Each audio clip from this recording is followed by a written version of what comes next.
顾萧远不要我，你要不要？哎呦，我的老天爷！这哪有跟弟弟订了婚约又改嫁哥哥的道理？这不合规矩啊！兄弟妻不可欺。你是跟远儿订的婚约，如今要是跟他哥哥成了亲，往后我们不是要成为满京城的笑话吗？顾萧远口中嫌弃的商贾之家，当年可是救过老爷一命的。若我今天被当众退了婚约，灰溜溜的回去，我娘和弟弟必会被那些白眼狼亲戚吃得连骨头渣子都不剩。所以，无论是顾萧远，还是顾萧恒，只要是他顾府里的人，我今天都嫁定了。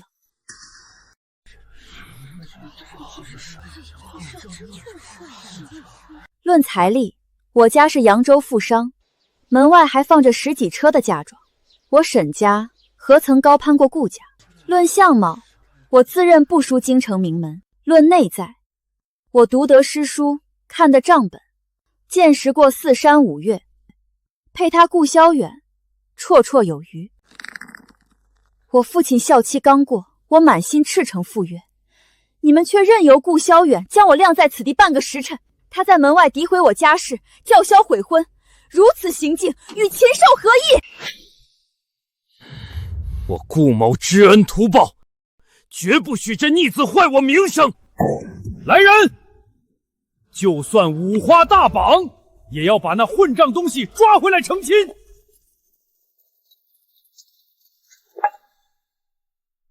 不用了。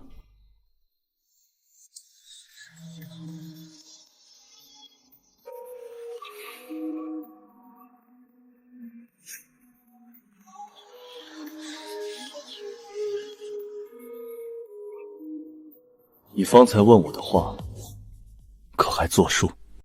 你应该知道，旁人都说我冷血无情，甚至背负着克妻恶名。你若过门，也只是续写。当然作数，只要你愿意娶，我便嫁。不行，这简直荒唐！顾家的脸还往哪儿搁？真是荒唐！闻所未闻，这怎么能行？父亲，您常教导太子信义，若今日赶走恩人之女，太师威严何在？萧远顽劣，强扭的瓜必让顾家鸡飞狗跳，陶家婚约必须履行。我与陶然姑娘你情我愿，顺水推舟，何谈荒唐？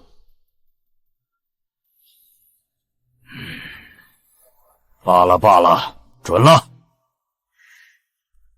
那远儿回来，岂能罢休？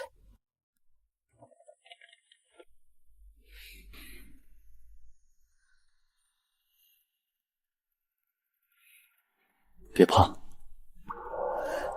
有我在。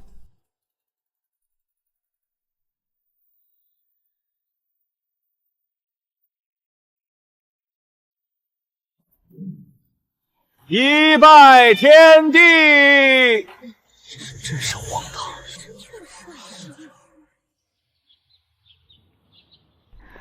二少爷，大喜的日子怎么躲在奴家这儿也不愿回去？是不喜欢那新娘子？长得确实漂亮，性格也有趣，就是野了点。身边的女子可以随戏，夫人不行。我今天就是要让她多等1个时辰，磨磨她的锐气。我要让她知道，嫁进顾家就得听我的。你不怕她不嫁了？不嫁，她今年都18了，又是商贾出身，离了我们太师府，她还能嫁给谁？她除了等我，没别的路走。不好了，少爷，那陶然姑娘要跟大少爷成亲了。什么？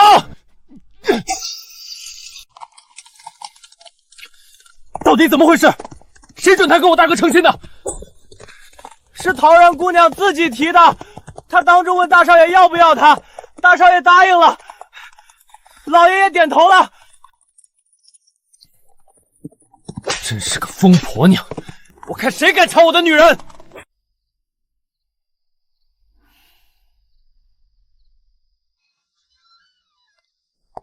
少夫人，少爷担心您一天没有用餐会饿，特意吩咐奴婢从后厨拿一些拿手吃食，让您先垫垫肚子。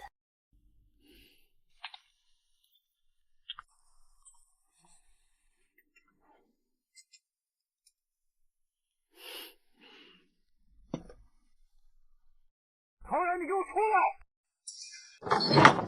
陶然，陶然，你在哪里？你给我出来！你这个疯婆娘，你简直不知廉耻！陶然，你赶紧给我出来！你这个不知廉耻的女人，伤风败俗！陶然，你赶紧出来！哎呦！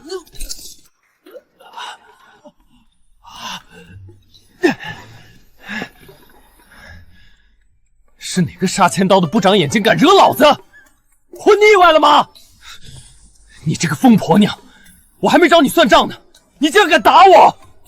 是谁要找谁算账？你屁股跟脑袋装反了，一开口就只会颠倒黑白。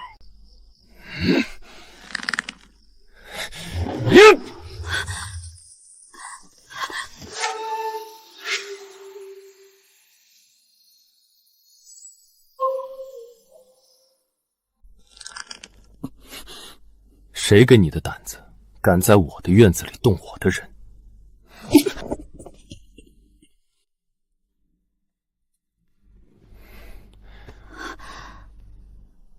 你如今该叫他一声兄嫂。大哥，你明知道陶然是我的未婚妻，为什么还要答应跟他成亲？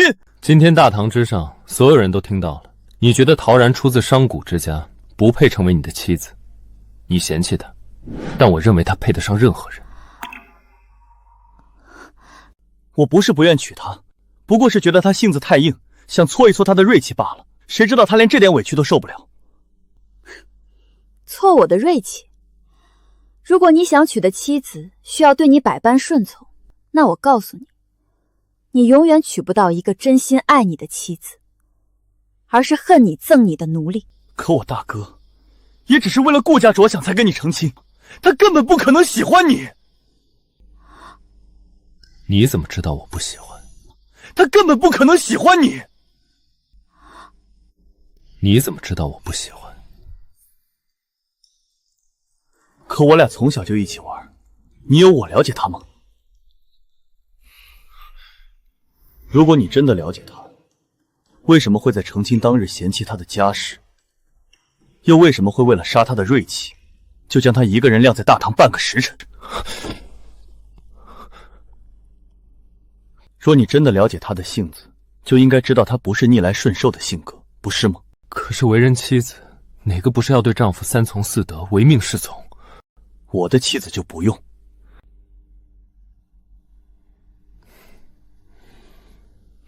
你少装了，我们都是男人，你嘴上说的再好听，谁信啊？是啊，他是太子太师教出来的进士，又是年轻有为的命官，嘴皮子功夫怎么会差？如今我是他的夫人，他不过是为了顾全脸面，才在顾尚远面前做足戏，断了他的念想。我不想在这里跟你耍小孩子脾气，你也没有资格质问我。我只说最后一句，往后的日子，若你再像今天一样对他不敬，我不会跟你客气。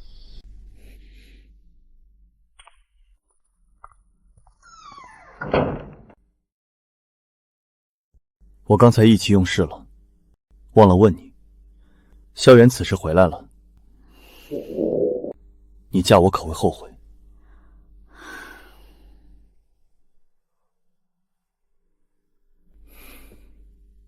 在你想清楚之前，我会去书房睡。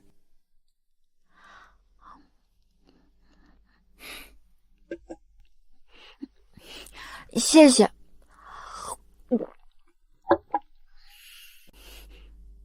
不用，我不后悔。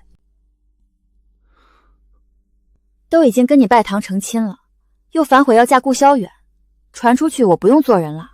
再说了，今天他的一言一行都踩在我的雷点上，嫁给他我倒霉一辈子。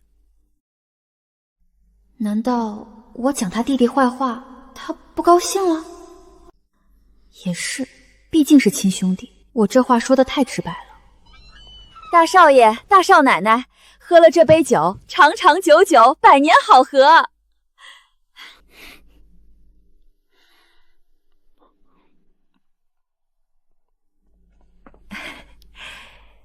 两位早些歇息。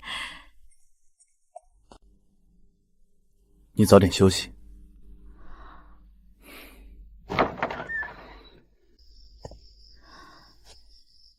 这么生气吗？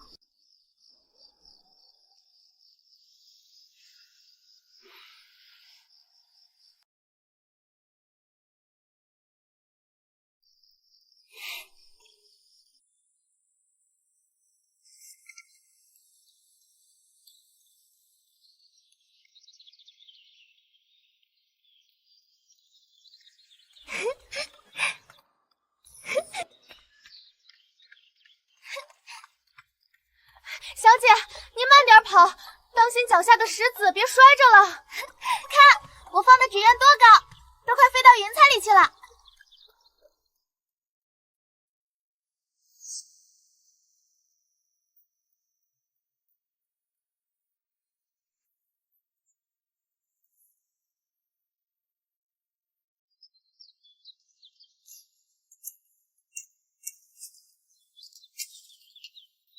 你这般登高探枝，就不怕不慎磕碰吗？无碍的，这海棠果刚好熟透，任由挂在枝头零落才是可惜。你整日埋首书卷之中，岂不烦闷？快来帮我拾果子，可甜了。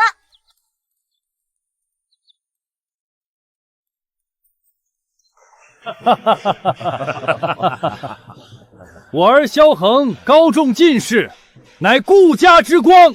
恭喜恭喜，真是虎父无犬子啊！娘，儿子高中进士了，您看到了吗？顾哥哥，你怎么哭了？是不是哪里不舒服？吃了甜的，心里就不苦了。顾哥哥，吃了这颗糖，就别再难过了，好吗？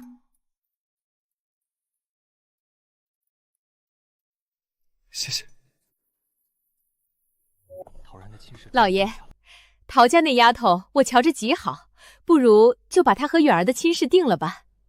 陶兄与我有救命之恩，两家结亲，确实是美事一桩。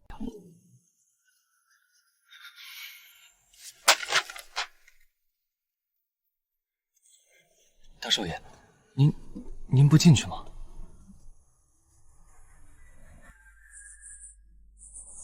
少爷，老爷从京城寄来的急信，说扬州陶老爷嗡了。备马去扬州，快！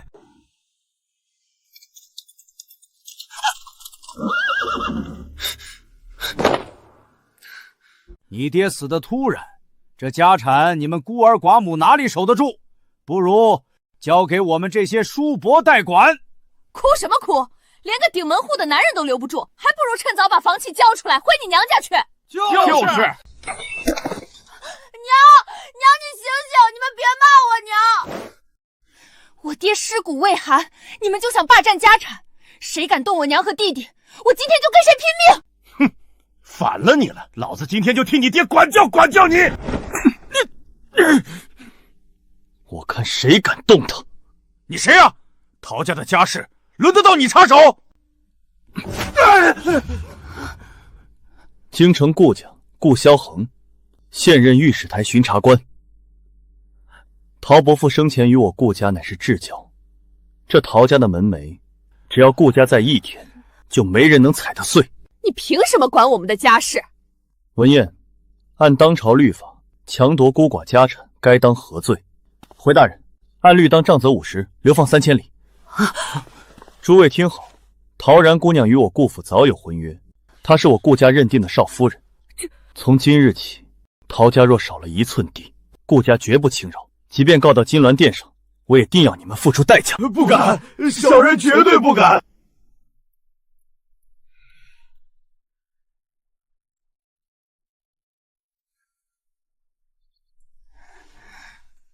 萧恒哥哥，谢谢你。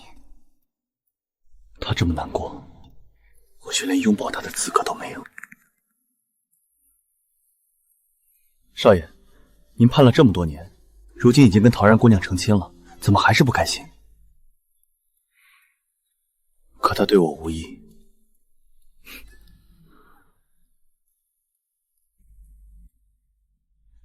母亲，请用茶。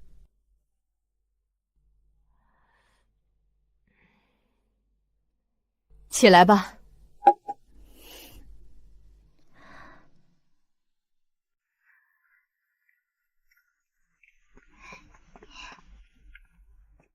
少夫人，我是小姐的贴身奴婢如烟，带小姐来给您请安。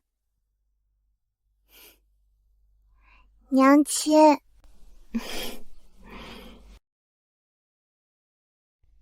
灵儿，坐到你母亲身边去。爹娘，昨日新婚，诸事繁杂，未能及时给二位请安，望父亲母亲勿要怪罪。往后，然而在府中，还请二位多多提点。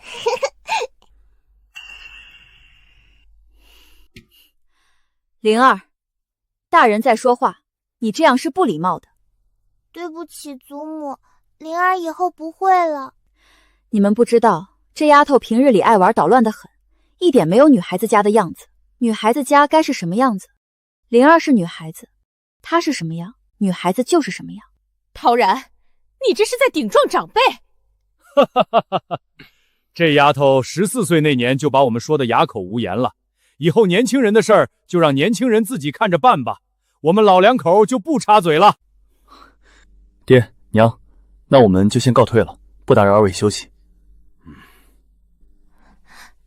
夫人，我们先告退了。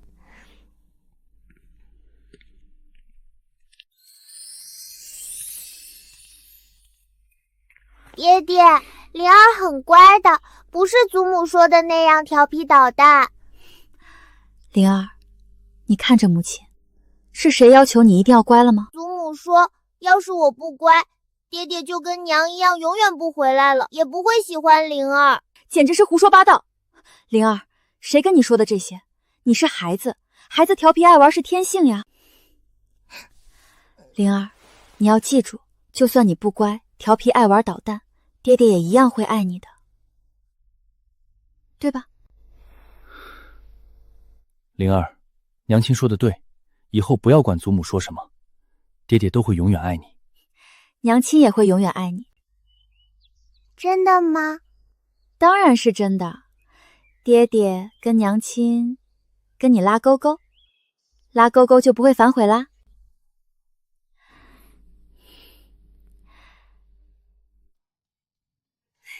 顾祥恒，你放心吧，我这人很讲义气，以后肯定不会亏待灵儿的。怎么回事？我这话说的不对吗？他的神色怎么又冷冰冰的？如烟，我有几句话想问你，关于灵儿的。夫人请讲。我看你对灵儿十分尽心，想来是照料她许久了。你是何时开始服侍灵儿的？回少夫人，奴婢从前是服侍少爷的，后来有了小姐，少爷信任奴婢，便指派奴婢专门照料小姐的饮食起居。方才在正厅，我见夫人对灵儿颇为严厉，平日里也是如此吗？少夫人，实不相瞒，其实少爷他并不是夫人亲生的孩子，萧恒不是夫人亲生的，那他的生母，少爷的生母在少爷4岁那年便因病去世了。没多久，老爷便娶了夫人作为续媳，第2年二少爷便出生了。二少爷是早产，从小体弱多病，老爷和夫人便把所有的宠爱都放在了二少爷身上。少爷那会儿也才4、5岁，没了母亲的陪伴，老爷平日里只关心少爷的功课，从来没有好好陪过少爷。久而久之，少爷便养成了沉静寡言的性子。后来少爷中了进士，当了巡查御史，公务繁忙，一年到头在家的日子屈指可数。小姐没有娘亲照管，少爷又常年不在家，夫人本就不疼少爷，对小姐自然也冷淡挑剔。久而久之，小姐的性子就变成如今这样了。少夫人，奴婢是真心疼爱小姐，可奴婢终究只是一个丫鬟，人微言轻，只能尽己所能，多护着小姐几分。如烟，你不用说了，我都听明白了。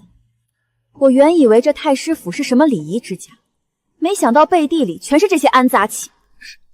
你放心，往后我再也不会让灵儿受半点委屈。少夫人，您这熬糖的火候，竟比我这做了10几年的还要精准。我从小跟着我爹娘走南闯北，全国各地的美食吃过不少，后来就学会自己做了。娘亲，这糖水真的会变成脆脆的冰壳吗？灵儿看好了。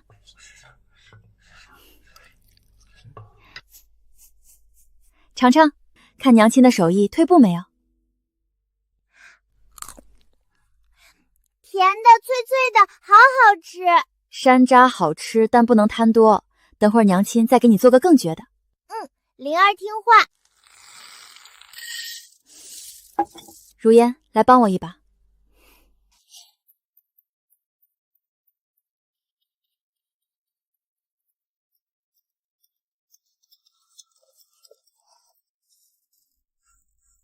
把这馅儿包进去，擀平。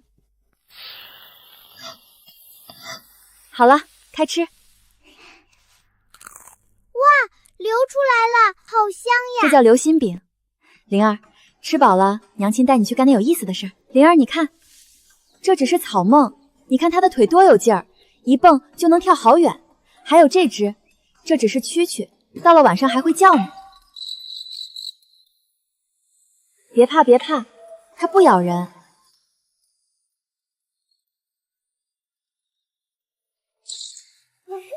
娘亲，你看它会跳，它跳得好高呀！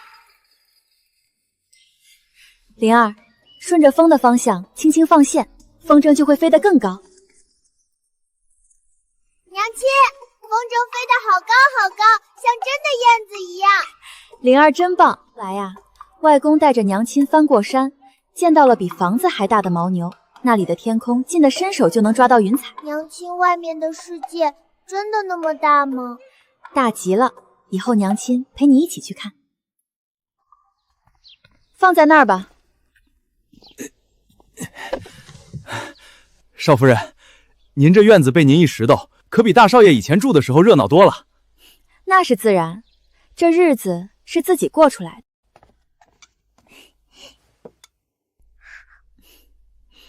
如烟，大少爷今天还没回来，回少夫人，少爷天还没亮就进宫了。听说是御史台积压了不少案子，这几日恐怕都要早出晚归。不回来倒好，这日子才逍遥自在。走，灵儿，咱们去小厨房研究研究新菜式。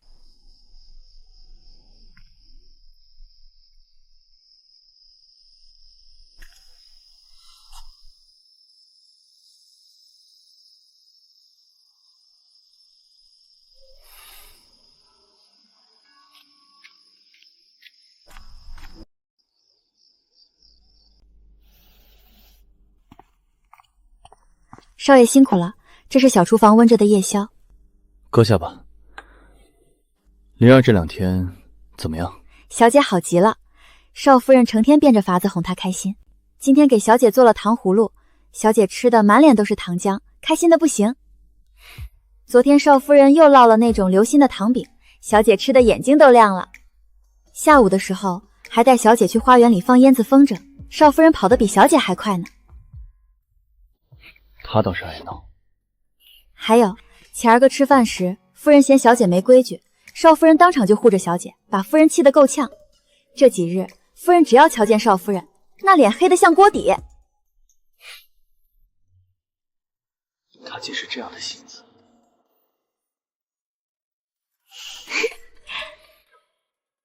你们俩笑什么？少爷，您知道这些天宫里的那些大人们怎么说您吗？你说来听听。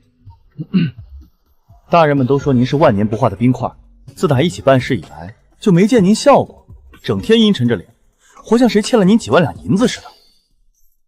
少爷，奴婢跟文健从小在您身边伺候，自然知道您是面冷心热的人。可说实在的，别说是在宫里了，就是在这府里头，要见少爷开心一回都难。但自从少夫人来了府里，每回您只要开口问起少夫人的事儿，永远都是带着笑的，藏都藏不住。你们想多了，他对灵儿好，我是为灵儿高兴。是，为了小姐。那既然少夫人对小姐这么好，您是不是也要有点表示才对？她在这府里好像什么也不缺，该给她买点什么好。少爷，您在讨人欢心这件事上，真是比不上二少爷。二少爷，他还在骚扰少夫人吗？自从您跟老爷打发二少爷去徐州研学，面是见不着了。但二少爷3天2头就从徐州寄来各色糕点跟新奇玩意儿送给少夫人呢。少夫人收了？没有，都扔出去了。连送东西来的小厮都被打得屁滚尿流的。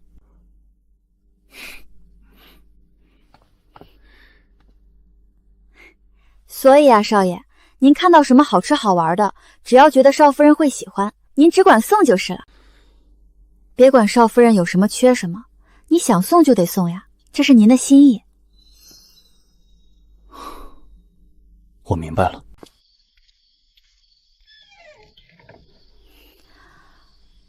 虽说咱们主子娶过亲，但对从前的少夫人只有尊敬，对男女相处还是一窍不通。看来要想让少爷和少夫人的感情更进一步，咱得努力了。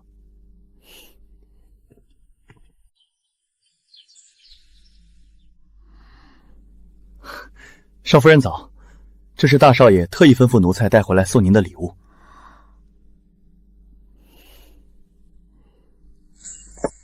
这首饰一看就很贵重，肯定出自京城手艺很好的老师傅之手。顾萧恒这是唱哪一出？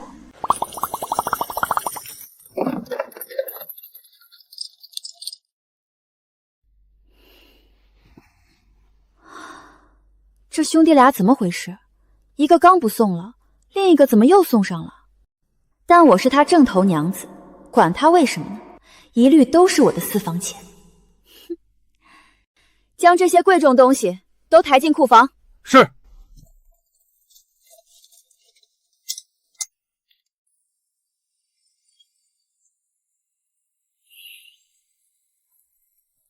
娘亲，红薯什么时候能好呀？快了，灵儿再等等。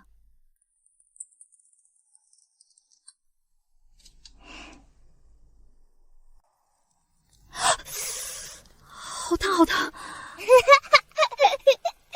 好啊，灵儿，你看娘亲出糗还笑得那么开心，你不想吃烤红薯啦？要吃要吃，灵儿要吃呢。那帮我吹吹手，我给你吃一个最甜的。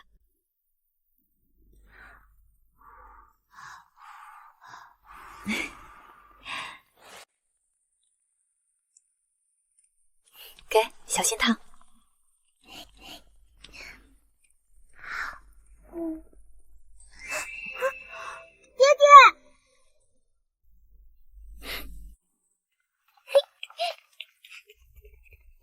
爹爹，你快尝尝，这是娘亲给我烤的，可香了，你快吃一口。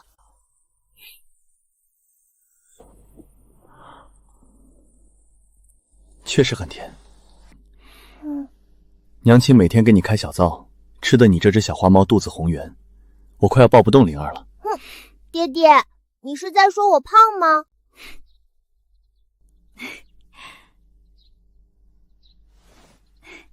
灵儿，别听你爹胡说，你现在正长身体呢，吃多点才能长高高。哼，我给如烟姐姐送去，让她也尝尝。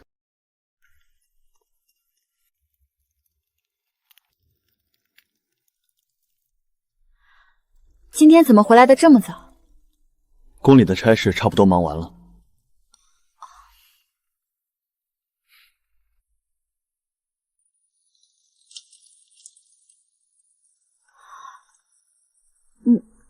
你一直盯着我干什么？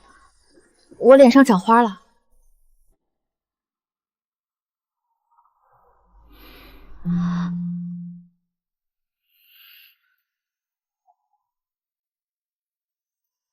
你也成小花猫了。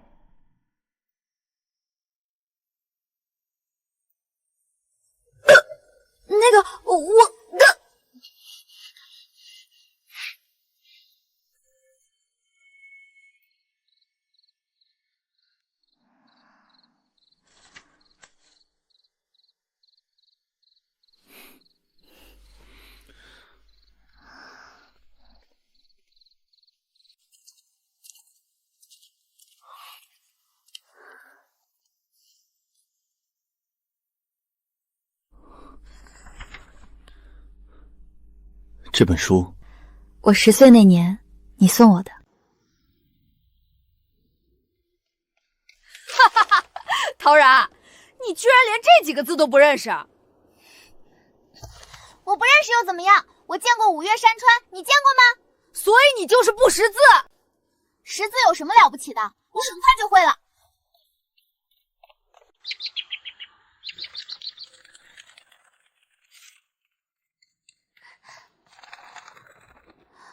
萧恒哥哥，你能不能教我读书写字？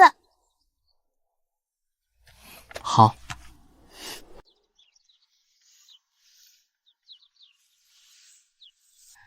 不是破，是坡。坡。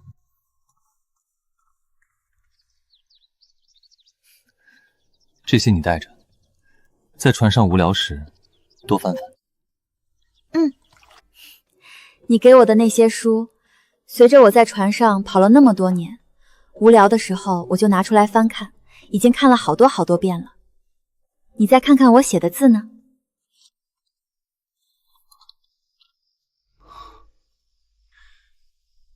怎么会？你还记得你中进士那一年，我又来过顾府吗？记得。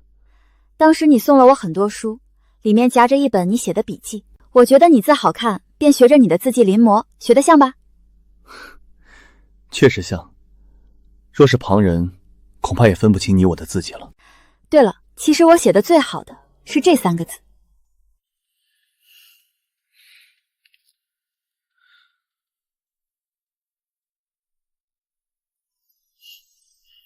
怎么样，像吧？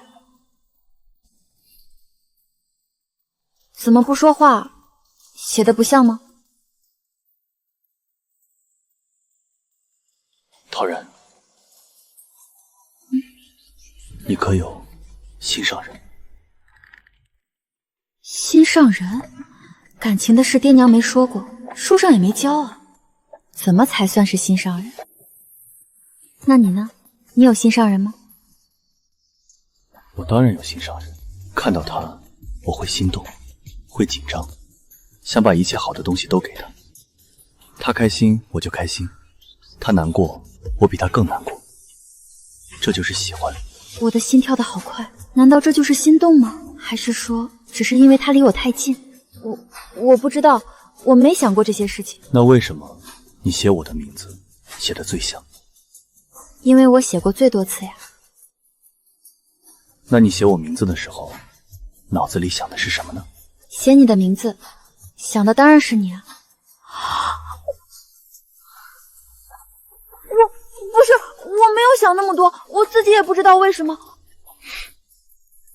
然而还没开窍呢。不早了，你早点休息吧。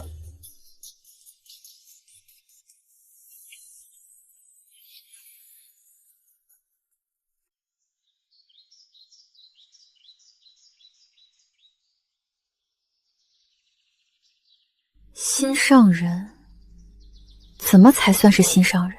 喜欢一个人不就是心上人喽？我刚才把心里话给说出来了。看来少爷这些东西是白送了，少夫人一点没明白少爷的情意呢。我只恨少夫人的心是钢铁做的。你们有话就讲明白，别暗戳戳的小声嘀咕。少夫人，少爷他喜欢你，你感觉不到吗？隐隐约约有感觉吧。少夫人，您难道就对少爷没感觉吗？我有还是没有啊？少夫人，您要是不喜欢少爷，您怎么会知道他喜欢吃什么菜，喝什么茶？还每天吩咐小厨房做好了，亲自装在食盒里，让人送进宫里去。那我在府里也没事儿干，他好歹赚俸禄回来呢，万一他饿死了赚不了钱了咋办？您做的那些糖葫芦、糖饼，自己都舍不得多吃，还吩咐我留着给少爷尝尝。那是我不爱吃。那夫人在饭桌上说少爷冷血没有感情，您怎么就气成那样跟夫人大吵？顾萧远骂我那天，他也替我出头了吗？你们知道的，我这人向来比较讲义气。娘亲还给爹爹绣小鸭子呢。什么小鸭子？那是鸳鸯。小鸳鸯？不是，那些成了亲的男子不都有娘子绣的香囊吗？我毕竟收了他那么多东西，绣个香囊回礼也没什么吧？你们知道的，我这人也比较知恩图报。娘亲，灵儿感觉你好像喜欢爹爹呢。才不是，我没有。没有什么。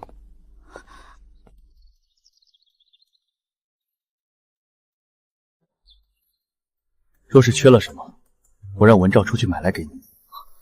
少爷，如烟找我有事，我先走了。文昭也找我有事，我先走了。灵儿也走了。他们怎么了？跑这么快做什么？不知道。你热吗？脸怎么这么红？有点儿。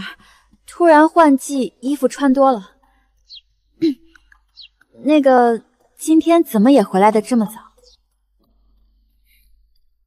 京城的事忙完了，我明日便要启程去辽东巡查。怎么这么突然？要去多久？什么时候才能回来？你舍不得我走？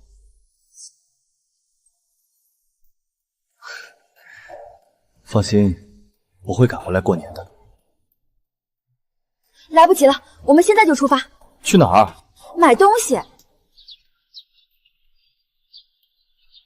麂皮的靴子要大一号，里面得塞厚袜子，手套也要麂皮的，挡风。辽东不比京城，保暖的东西只多不少，知道吗？听你的。夫人好眼力，全是咱店里的顶尖货，一共纹银180两。180两，掌柜的，你这算盘打的全京城都能听见响，你不用骗我，这样的布料工艺成本是多少银子，我一清二楚。你不卖，我就去下一家。卖！大人，您这位娘子可真是厉害。我知道。那是当然，我要是做生意，不一定输给你呢，掌柜的。跟我成亲，可惜了你的头脑和口才。从小我就想，为什么只有男子能考取功名、经商做生意，女子就只能嫁人，困于宅院中？就算有才华有头脑，也无处施展。我幸好有这样的爹娘，带着我游历四方，看了广阔天地。虽然还是成亲进了宅院中。说远了，咱不聊这个了。不，然而你说的没错，我方才为你可惜，是发自内心。最近朝廷正在商议招女官的事情，你想是什么？女官？只要有机会，我当然想。你知道吗？父亲去世那年，你用身份镇压住那些亲戚时，我有多羡慕。倘若我也能入朝为官，我也有这样的权利，就不用被动的等着别人来拯救了。这确实是你会有的想法。要是真有这样的机会，我是一定会考的。到时候你这个堂堂进士御史，可得指导一下我。好，我答应你。需要拉钩吗？我是认真的，你不要嬉皮笑脸。我也是认真的。我说，当我的妻子不用三从四德，不用百依百顺，是认真的。以后，只要是你想做的事，我都愿意支持你。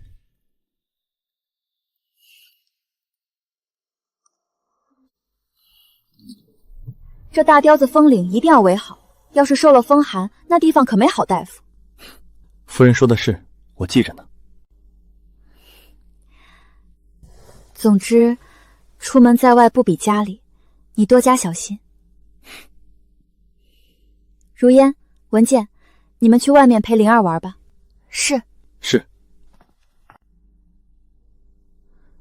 然而，这是我购置的土地房产，往后就交给你保管了。顾萧恒，你喜欢我吗？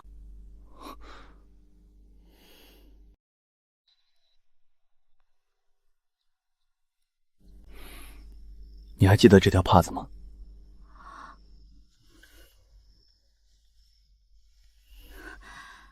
这是我给你的那条，这么多年了，你竟然一直留着。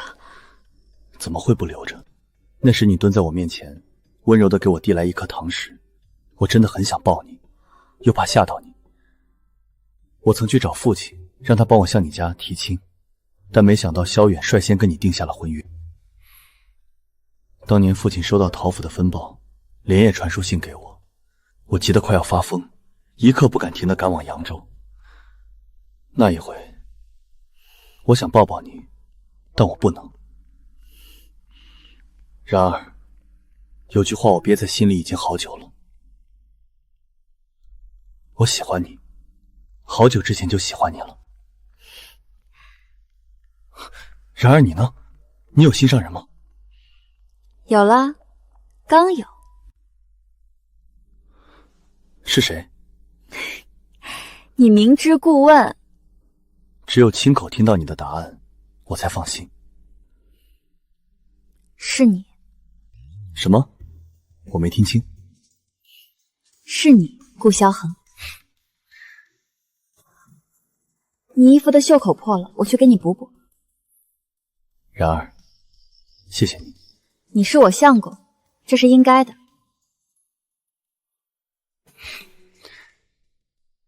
你刚才叫我什么？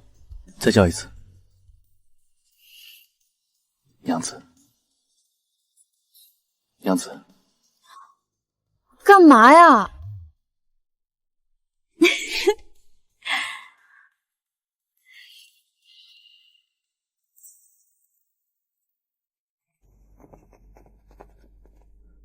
辽东路远，我会尽快处理完差事。你在家照顾好自己和灵儿。知道了，你要是敢把自己冻出个好歹来，我绝不饶你。灵儿在府里要乖乖的，听娘亲的话。灵儿知道了，爹爹也要听娘亲的话，不要生病。爹爹会的。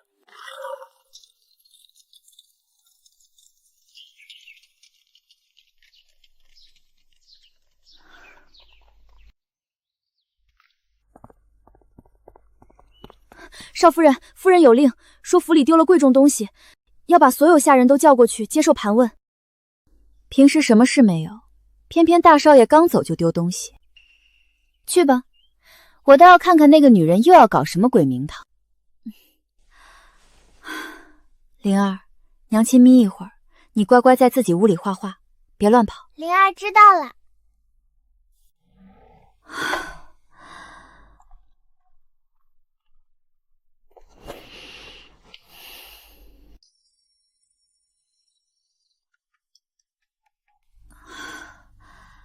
这么快就回来了，是什么东西忘拿了吗？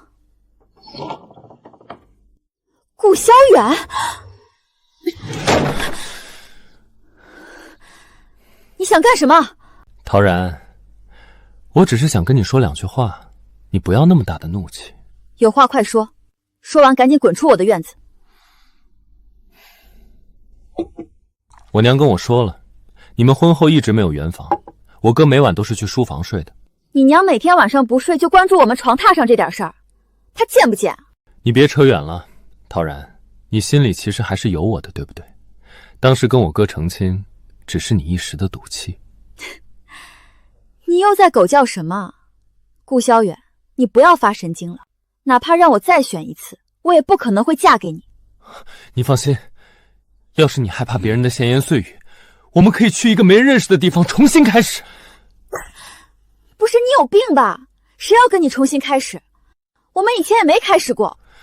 怎么可能呢？我们从小一起玩，你明明也对我那么好，我不信你心里对我一点感觉也没有。没有，我已经说得这么直白了，你到底能不能听懂人话？如果不是喜欢，你何必为了我一直守着自己的清白之身？你就是在嘴硬，我知道。你能不能不要再发疯了？好话歹话全都听不懂吗？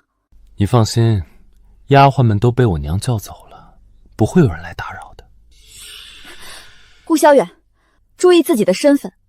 你要是敢再放肆，不用等顾萧恒回来，我都会亲手把你除了。你是没有尝过才会这样抗拒。走水了，快来人救火呀！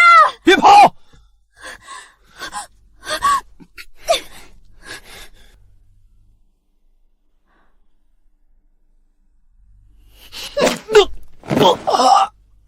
你个王八蛋，老娘今天就除了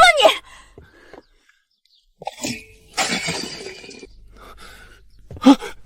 陶然，你冷静点。这下清醒了。对不起，我错了，你饶我一命。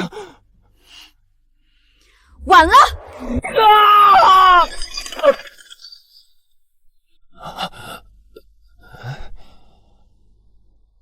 少夫人，快！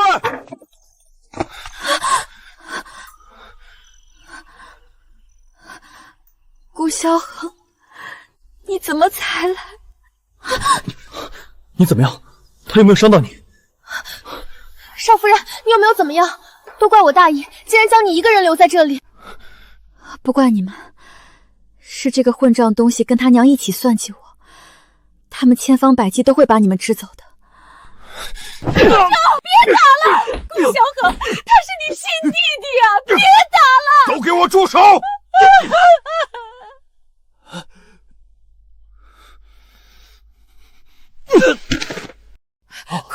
快去宫里叫太医！我的儿，你有没有怎么样啊？你这个毒妇，你怎么能下这样的死手？我儿的下半生都被你这个贱人给毁了！我毒妇？你们这样毫无道德人性，想要毁我清白才是下贱。文燕，报官，我要把他送进大牢。你疯了！这种家丑你竟要闹到公堂上去！这样的事情传出去，我顾家以后还怎么出去见人？现在是他们母子俩狼狈为奸，谋害我的妻子。父亲，您的脸面就如此重要吗？这不是没出什么事儿吗？如果不是然儿殊死搏斗，会没事吗？就算有事又怎么样？你本来就是抢了远儿的未婚妻，你自己做下的丑事儿，你还有理了？你竟然还跟你爹一起把远儿给送到那么偏僻的地方去，凭什么？今日出了这样的事，是远儿的错。可说到底，你们是兄弟，传出去太难听了，不许报官。家务事就在这里了了，我会另外再建一座别院给恒儿一家居住。凭什么？凭什么要给他顾萧恒建宅子？你就是偏心！我偏心？从小到大，我对远儿还不够好吗？除了摘星星，哪样没依着他？你从来就没有对远儿的功课上过心，你就只偏心顾山恒，只盼着他出人头地。他中进士得官位，样样都顺累。好不容易死了一个侯府千金夫人，现在就连他抢走远儿的妻子，你也要答应？凭什么所有好东西都是顾山恒的？凭什么？我的儿子为什么样样都比不过顾萧恒？就是因为你这个当爹的偏心。那是他自己不争气，因为他早产，从小你就怕他苦着累着，就连读书做功课，他因为懒惰懈怠被我打，你哪次不是护着他，跟着他一块寻死觅活？我不让你管教，你就不管了吗？你可是他亲爹呀！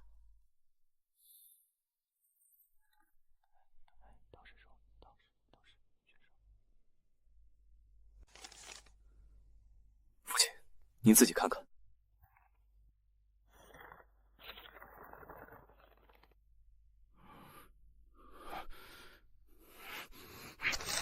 你这个混账东西！你为什么又打他？他都伤成这样了，你是要打死他吗？你自己看看，看看这个逆子在外面干的好事儿。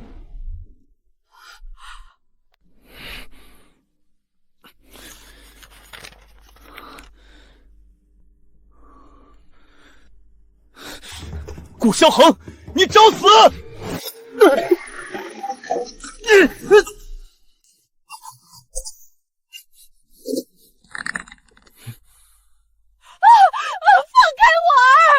来人，把他俩给我抓起来！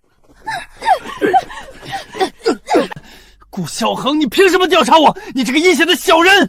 因为你在大婚当日就对我夫人不敬，甚至想要大打出手，后来又几次三番叨扰。根据你平日的品行，我怕你会失去理智，对我夫人带来伤害。所以从你去徐州开始，我就派人跟在你身边，注意你的一举一动。但我没想到，你能借着喝醉酒的由头，做出强抢民女这样伤风败俗之事。为了抢一个女子，竟当街将她的未婚夫打死。事情败露之后，不仅没有悔改，还敢打着太师府的名义，软硬辨识的威胁当地县令，将此事掩盖。如今那未婚夫的家人在衙门口孤苦鸣冤，已经引起了民愤，你该当何罪？我顾某一生清正廉洁，没想到生出你这样的逆子，害得自己晚节不保。老爷，萧恒，把这个不孝子押去衙门，我会向皇上请卸任太师之职，以儆效尤。冤枉啊！老爷，你不能这么狠心啊！顾萧恒，你毁了我！我要杀了你！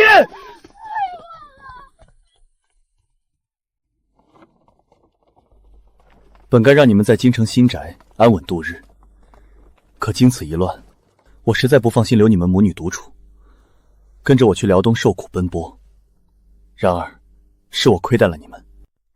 灵儿，以后咱们要跟着爹爹去辽东了，那里冰天雪地的，路又远，你喜不喜欢跟爹娘在一起？灵儿喜欢跟爹爹娘亲在一起。从前爹爹好久好久才回来一次，灵儿只能看着画轴想爹爹。现在只要能跟在爹爹旁边一块走，就算是吃馒头，灵儿也愿意的。你也听到了，我本就是商贾家的女儿，从小就跟着我爹娘全国各地跑，在这四方院子里待久了，我这身骨子都快生锈了。比起宅斗，我可喜欢往外跑了。娘子，灵儿，有你们真好。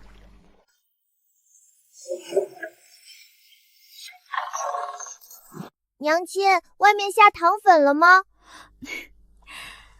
那可不是糖粉，是辽东的雪花。此地孤寒，连着让你和灵儿跟着我奔波受冻。我不觉得委屈，这辽东天高地阔，我瞧着心里舒坦得很。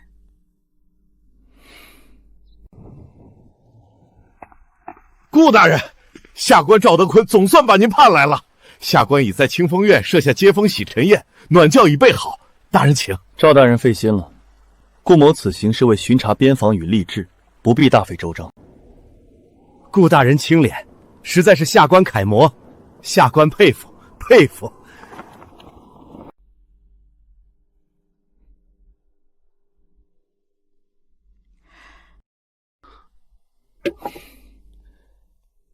辛苦你了，然儿。怎么，王指挥使那边不配合？军饷拨付的账目平整的过了头。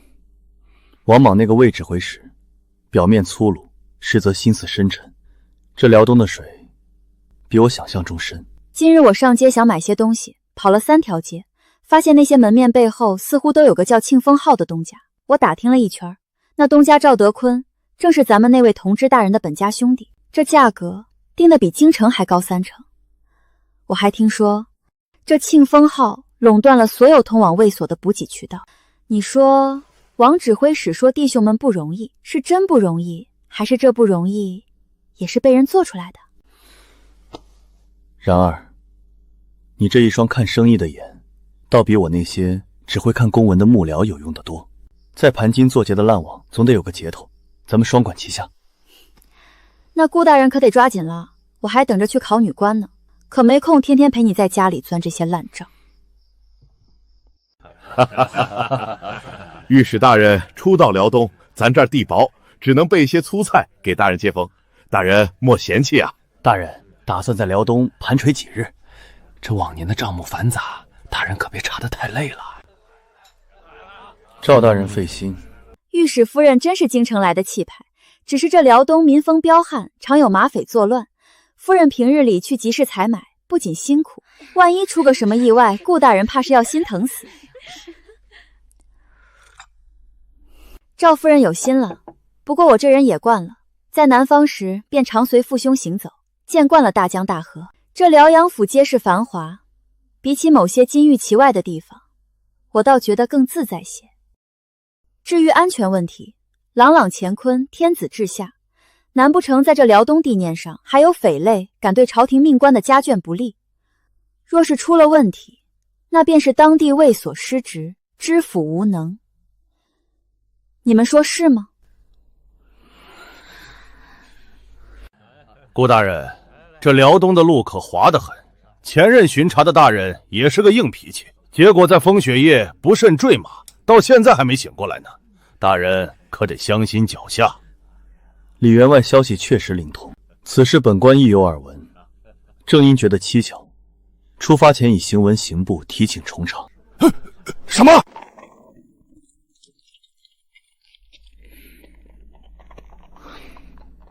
今日让你受委屈了。不委屈，他们越是跳脚，越说明你查到了死穴。刚才在宴席上，赵夫人说漏了嘴，庆丰号明晚有一批大货要走魏蜀的密遭出关。顾祥恒，这可是个好机会。然而，你真是我的福星。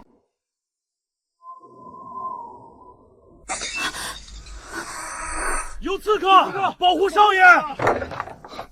然而，带灵儿躲进后墙的密室，那是赵德坤派的死士，他们疯了要灭口。无论听到什么动静，千万不要出来。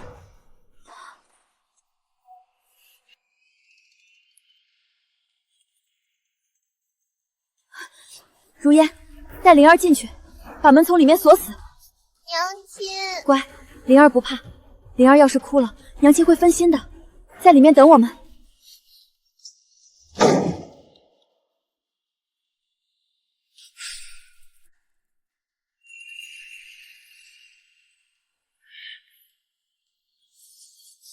去死吧！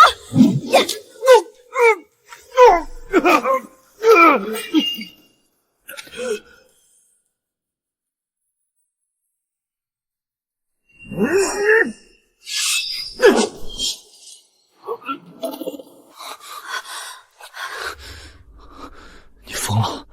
谁让你出来的？我说过，我们要共进退。援军到了，赵德坤、王莽已尽数落网。终于等到这一天了。